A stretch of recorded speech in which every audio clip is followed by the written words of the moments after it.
is he that successful? How she completes her work so quickly? Why can't I be that good cook? Why my hair is so rough and hers is so healthy? Why can't I work out for long hours? ऐसे बहुत सारे सवाल हम सबके मन में आते हैं. कुछ के जवाब हमें मिलते हैं, कुछ के नहीं मिल पाते हैं. लेकिन क्या हर सवाल का जवाब होता है? Hi, I am Manisha, life skill trainer and personality coach. Today we are going to learn some interesting facts about our mind, our senses, and how together they help us in various observations around us. Observation का मतलब होता है निरीक्षण करना. किसी भी व्यक्ति, वस्तु या परिस्थिति को बारीकी से ऑब्जर्व करना, देखना, परखना, नोटिस करना, ये निरीक्षण होता है और इसे ही हम ऑब्जर्वेशन कहते हैं. अब देखिए, ऑब्जर्व करना, देखना, नोटिस करना, ये सब हम हमारी सेंसेस के इस्तेमाल से करते हैं, मेजरली आईज. लेकिन अगर कोई चीज हमें चखनी हो तो टेस्ट सेंस, कोई चीज अगर हमें छू के देखनी हो तो touch sense. Senses plays very important role in observation. अब हमारी एक्टिव सेंसेस के साथ अगर हम हमारे माइंड का यूज करें तो हम माइन्यूट से माइन्यूट चीज ऑब्जर्व कर सकते हैं. मतलब ये कि कंसंट्रेशन के साथ ध्यान लगाकर अगर चीजों को देखा जाए तो जो चीजें जनरली हम इग्नोर कर देते हैं हम वो भी नोटिस कर लेंगे और उसी को कहते हैं observation skill. Why did we start the session with those questions? Because questioning is the first step towards the observation. अगर आपके मन में कोई सवाल आएगा ही नहीं तो आप क्या ऑब्जर्व करेंगे, क्यों ऑब्जर्व करेंगे? कुछ भी ऑब्जर्व करने का इंटेंशन या रीजन क्या होगा? To help you understand I give you an example. हम सब किसी ना किसी मीन ऑफ ट्रांसपोर्ट में तो ट्रैवल कर ही चुके हैं. कार, बस, ट्रेन एंड मेनी अदर्स. लेकिन जब तक आपका खुद का इंटरेस्ट ड्राइविंग में नहीं है तो क्या आप ऑब्जर्व करते हैं कि जब आप कार में बैठे हैं तो ड्राइविंग सीट पर जो बैठा है वो कैसे कार चला रहा है, या ड्राइवर कार गलत चला रहा है, सही चला रहा है, या ट्रेन कैसे चलती है, ट्रेन में जो लोको पायलट है वो ट्रेन को कैसे रन करता है? ये सब सवाल आपके मन में आएंगे नहीं because you are not interested in learning that skill.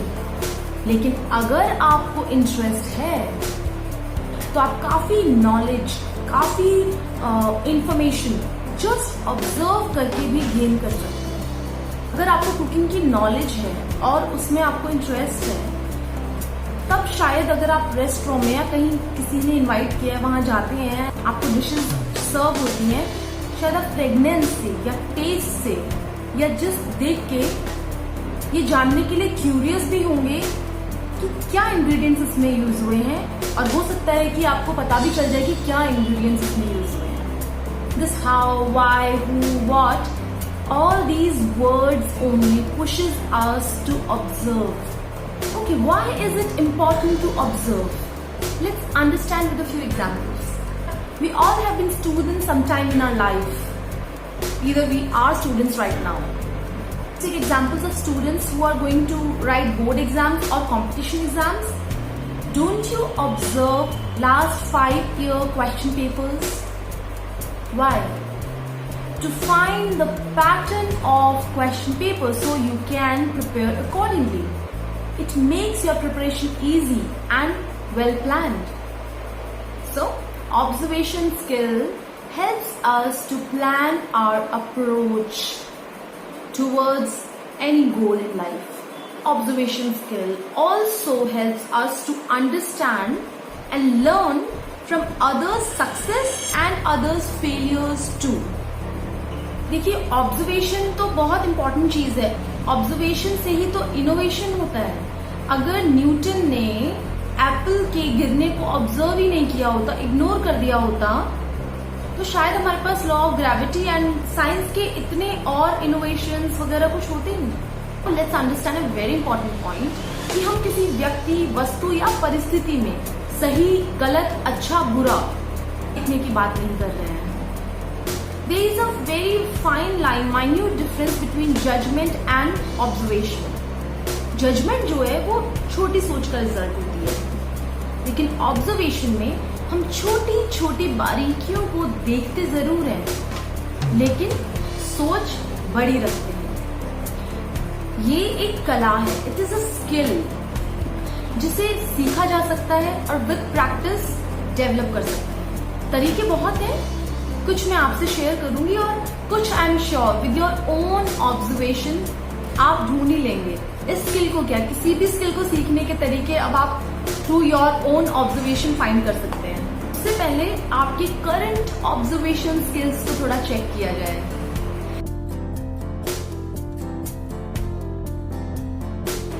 ये कुछ फोटोज है, आपको नोटिस करना है in limited time. In limited time you can take more time also. ये कुछ ऑब्जर्वेशन टेस्ट के लिए कुछ फोटोज हैं आपके सामने.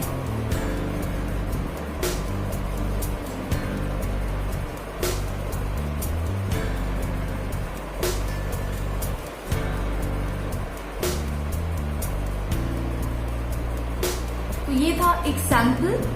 इस तरीके की माइंड चैलेंजिंग या चैलेंजिंग टू सेंसेस एक्टिविटीज जब भी मौका मिले ऐसी एक्टिविटीज आप जरूर ट्राई कीजिए and it will help you develop your observation skills. And in fact आजकल कॉम्पिटिटिव एग्जाम्स में या इंटरव्यूज में आपकी ऑब्जर्वेशन स्किल को चेक किया जाता है, which is called eye for detail the check. दूसरा एक बहुत इंटरेस्टिंग तरीका है जिससे आप अपनी ऑब्जर्वेशन स्किल्स को बढ़ा भी सकते हैं, चेक भी कर सकते हैं. और अगर बच्चों के साथ में अगर इस एक्टिविटी को करना चाहें तो आप जरूर कर सकते हैं. लाइक अ गेम, आप एक रूम में जाइए और सब कुछ ऑब्जर्व कीजिए. वहां पर जो भी अवेलेबल है या जो भी आप बेस्ट ऑब्जर्व कर सकते हैं. रूम से बाहर आइए, एक डायरी या नोटबुक में लिखिए. 2 बच्चे हैं, उनको आप भेज करके लिखवा सकते हैं अलग अलग, एक कंपटीशन करवा सकते हैं.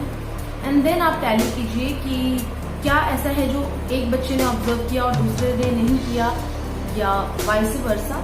वापस उस रूम में जाइए, फिर देखिए कुछ नया ऑब्जर्व कीजिए, शायद कुछ नया आपको नजर आए. फिर वापस आइए, फिर उसे लिखिए. And this is how you will know that there is a lot to observe in even one room. This way, automatically your mind gets trained to observe things around. तीसरा एक तरीका है साउंड मेडिटेशन, जहाँ पर किसी चीज से ध्यान हटाना नहीं है बल्कि आसपास की साउंड्स पर ध्यान ले जाना है, आईज क्लोज करके. तो practice every day 2 minutes to 5 minutes. धीरे धीरे आप ऑब्जर्व करेंगे कि जो जनरली आवाजें आपको सुनती थी उनसे ध्यान हटके आपको कुछ अनयूजुअल आवाजें भी सुनाई देने लग जाएंगी. और यही तरीका शायद मेडिटेशन में भी अप्लाई होता है. शुरुआत में आपको जो भी आसपास आवाज है वो ऑब्जर्व करने के लिए कहा जाता है और उसके बाद धीरे धीरे आप खुद की बॉडी, खुद की ब्रीदिंग ऑब्जर्व करने लग जाते हैं. Very very very important thing that is important for your personality development is to observe people. Observe people you like. Observe their body language, their way of talking, the way they eat, the way they walk, the way they dress, and whatever you can notice and observe. Observe what do they do? Why do you like them? Observe their energy, their passion, their dedication. And also observe people whom you don't like. Notice why you don't like them. You know, it's very, very easy to learn any skill by just observing someone doing it. Like if you observe someone cooking, someone dancing or doing whatever, you will learn quickly. Be it presentation skills, public speaking, communication skills, body language, team leading, cycling. If you'll watch such videos or living people around you with keen intention of observation, you will definitely gain something out of it. Try and fail. That is the last rule to learn any skill.